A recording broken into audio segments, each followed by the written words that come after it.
The school is a beehive of activity, but nobody pays me any heed. I saunter past classrooms filled with students frantically doing this and that, buzzing around like little worker bees. I wouldn't guess the school day is over. It's a bit quieter outside, but not by much. People zip by left and right, hurrying as quickly as they can, busy and energetic. I feel the opposite. The midday sun seems to be draining all the spirit out of my body, making it feel limp all over. Warm, soft air flows inside my shirt, feeling like a cushion. I yawn lazily, thinking about what I do. Top of my books to Derm's Force, and then something I haven't decided yet. Maybe Kenji is in his room. No, don't go to Kenji. In the winter dorms, I spot Emmy coming my way. Running despite not having those weird running prosthetics on, I wave at her and she skids to a stop. Yo, Hiseo!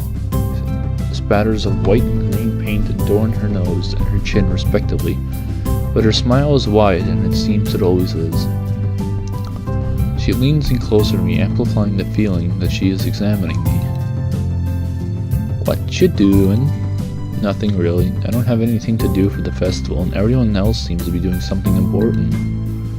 That's perfect, then you can help me and Rin. With the festival preparations? I'm not sure I'd be much of help.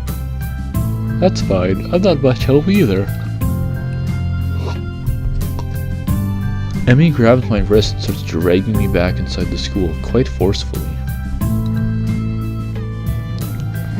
Even her walking speed is more like jogging, making me stumble over myself simply trying to keep up. The stairs slow me down a little bit. Maybe it's hard to climb with her legs, or maybe she's finding her out of breath. I go all the way back to the third floor and into the seniors hallway, ending up where I left 5 minutes ago. I could have just stayed here waiting for Emmy had I known. So is Rin working on the murals still? That's right, she needs all kinds of paints and brushes and stuff, so I went to get them from the art classroom. And you need me to help with that. Well, Rin told me you'd already helped her, so I thought you wouldn't mind. I see. This game would actually be a pretty good anime, I think. I would watch it. I'd actually probably watch it even if I didn't play the game. Just the kind of ones I like Your Lie in April. I really like that one. I recommend watching that. That was good. And I also watched Yuri on Ice, which is it's very short, but it was really good too. I suggest watching those two. If you like this game, I suggest watching those two. They're both pretty short. I recommend. The room is empty apart from ourselves, and the lonely specks of dust floating in the air. Emmy skips straight away to the back wall, digging out a tiny crumpled piece of paper from her pocket. While she tries to make sense of scrawled handwriting, I take a closer look at the materials lying around here. Dozens of paint cans and bottles are arranged on the shelves in the most unorganized fashion. Some look like they've been left there for several decades, relics of previous art club generations. Next to the heavy stacks of neatly piled drawing paper are boxes full of different sized brushes and unsorted crayons. The smells of paint, turpentine, and fresh paper float in the stale air, mixing in my nostrils to form that unmistakable scent of art. Emmy studies her notes, comparing them to the markings on the various paint cans, and passes them to me as she finds the correct matches. She stretches her neck to look at the topmost shelf, but it's not quite enough. Her eye level stays below the shelf no matter what she does. Emmy gives up and just looks up at the shelf longingly, like a child at a toy store, huffing in annoyance. After a moment of building anger, she starts jumping up and down. Apparently tried to speed read the labels during the fraction of a second she can see them, and catch what she can. It's not surprising that she fails miserably and almost manages to bring the entire shelf crashing down. Now I see why me lending a hand here would be useful. Come on, let me do that. You can't jump high enough, and I don't want you to hurt yourself trying. Also, I'm like twice your height. You are not. She turns around, flaring scorn, flushed cheeks and all.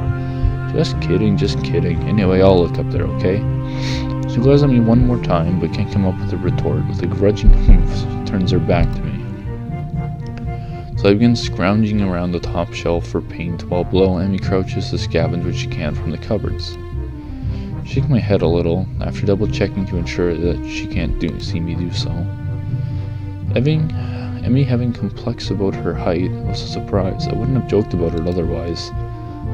She seems easygoing, but I guess everyone has their weak spots. Only after we have almost all items collected and spread on the desk like a treasure hunter's spoils do I realize that it wasn't necessarily the height jab that got her riled up. She might not like to be told that she can't do something like jump. But Emmy herself seems to have forgotten all about it already. Quick to anger, quick to forgive. Is she that kind of person? At least she doesn't seem to have something taken anything to heart. She chatters away happily while we pick up the rest of the items and make our way back to Rin. I travelously carry the bulk of materials as we make our way towards dormitories. Rin is really stressed about getting her painting done. It's her own fault though, she should have started earlier. Is she going to make it? No idea. It looks good to me, but with Rin, you never know what's going on. I found her this morning lying in front of the dorm, in fetal position. She hadn't slept all night, and I can't believe that the night nurses hadn't found her. And now she's painting again like crazy. Yeah, I've noticed that she comes off as kind of unhinged, so to speak. Emmy giggles at that, as well as at my liking too obvious awkwardness. I don't mind it, she's just a little weird sometimes. Oh, and that I can agree with her. Unlike me, Emmy seems to be cool with Rin's whatever it is that feels so off about her. Still, they don't feel close like Misha and Shizune do, with them working as a single entity sometimes. Hard to say where one ends and the other begins. Even though they're so different, just like Emmy and Rin are. And Rin is the most different of them all, different than anyone else I've met. Yeah, I guess she's a very unique person. I don't like that I'm talking so much about Rin. I don't want Rin. I'll be very upset if I get Rin. I return to that word again, as it encompasses Rin's personality by itself, but really it's just a substitute for a lengthy description of her oddities. Emmy giggles as I grasp with the properly descriptive word. She's just weird. You know, earlier she just spent half an hour sitting on her box and staring at her toes. She giggles again in a way that makes me think she doesn't know what's funny about it. It just is. All that time, the working area is a mess, but the mural itself has taken over even more of the walls since I last saw it. Its disfigured human figures have mostly colored in tones of red, pink, and orange, weirdly imagery, things populating the spaces in between. It looks nice. I can't think of any word that would describe the word so I settled myself on a nondescript nice. But honestly, it seems the area around the wall becomes untidier at the same rate as the mural progresses. The ground is littered with dozens of paint cans, various art supplies, and empty soda bottles. Rin herself is in the center of this chaos, standing there looking very cozy as if she was a natural part of the scene. Her pant legs have been rolled up to her knees, exposing her thin legs, which sport a drawing spectrum of water painting, similar to those on Emmy's face. Emmy sprints to Rin ahead of me and gleefully jumps in front of her. I'm back. That was fast. Did you run in the corridors again? Hiseo helped me. Emmy points victoriously at me. Rin turns around, following Emmy's finger with her, looking at my general direction. She nods at me. She looks like she hasn't slept since last night, and the vacant glazed stare that's focused slightly off me and movements like in a slow motion movie. Hello, thank you for the help. Don't mention it. I just did. Never mind. Looks like you made progress, looking good as far as I can tell. But now you get more bad luck. I know, but I'm willing to take the risk. That was a very nice thing to say for me, of course. Not for you. This is why artists are always unlucky. They always have to constantly look at their unfinished paintings. So artists can't find romance, their favorite TV shows are cancelled, or they die young because of an unspecified disease. It's a deep and mysterious law of the universe. Unless they are blind. She considers this for a while, like she's going to fall asleep. There is a boy. At the art club, you see. Blind boy, so he doesn't see. You already told me. I glance sideways at Emmy, and she glances back in a way she tells she has heard this one before, too. Neither of us say anything to Ren, so she continues her monotone soliloquy like an unfunny stand-up comedian. He should become an artist. No bad luck, guaranteed. Don't you think that would be a good idea? That only blind people should become artists? No, not as such. You might have a point. Abandoning this train of thought, she turns again to consider her work and starts humming a tune that I think I recognize but can't remember the name of. Emmy arranges the supplies we brought and moves a few paint cans around, trying to bring some organization to the scene.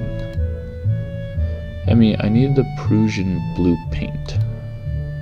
Which one's Prussian blue? She is staring helplessly at 7 or 8 paint cans, each with different tone of blue. It's the one with the Persian blue paint in it. Jeez, Rin, you're not helping at all. Look around as well, even though I don't know what Prussian blue looks like either. I wonder what blue has to do with Prussia. Or what Prussia even is. The name sounds vaguely familiar, but I can't place it. While none of the blues look more Prussian than the others, the small print on the labels is legible enough to determine that anything with consonants being Prussian. There's no Prussian blue here. Well, we need to get more then. I opened my mouth to say that actually we're not both needed for such a simple task like finding another pot of Prussian blue, but Emmy's already grabbed my arm and started dragging me off. I waved her in, who doesn't seem to have noticed that the two of us are even leaving.